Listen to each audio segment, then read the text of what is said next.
Apakah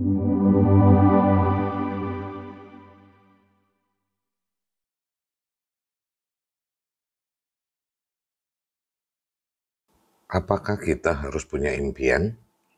Baru saja kita memasuki tahun baru dan biasanya ada orang-orang yang telah membuat resolusi untuk di tahun baru ini.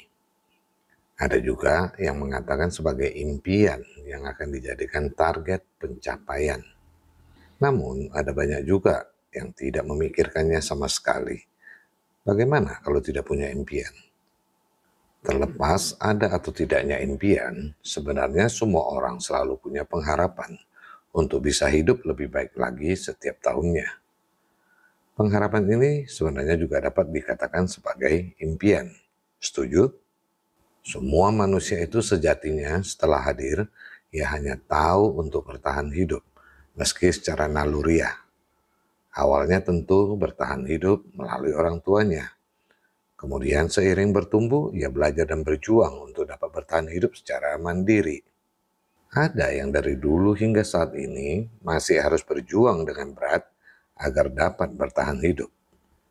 Ada yang sudah mampu bertahan hidup namun ternyata itu tidak cukup.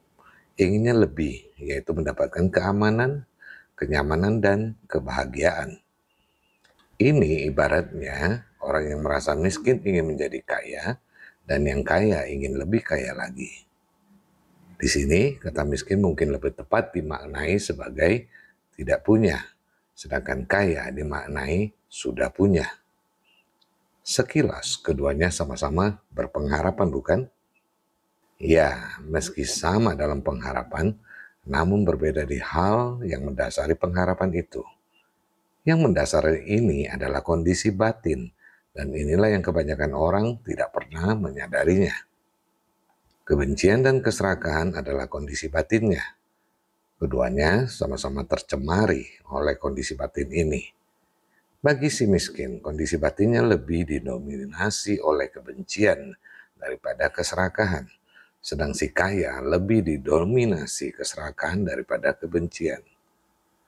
Apabila si miskin berhasil menjadi kaya, maka akan menjadi sama dengan si kaya yang didominasi keserakahan. Dan apabila si kaya tidak berhasil lebih kaya lagi, maka akan menjadi sama dengan si miskin yang didominasi kebencian. Silakan punya impian atau pengharapan, tapi pastikan juga berani melihat dan mengakui apabila ada dua kondisi batin yang menjadi dasar di baliknya. Jangan sampai Anda terjebak terus di pusaran dua kondisi batin itu, sehingga perjalanan hidup ini penuh dengan drama, berliku, dan penderitaan.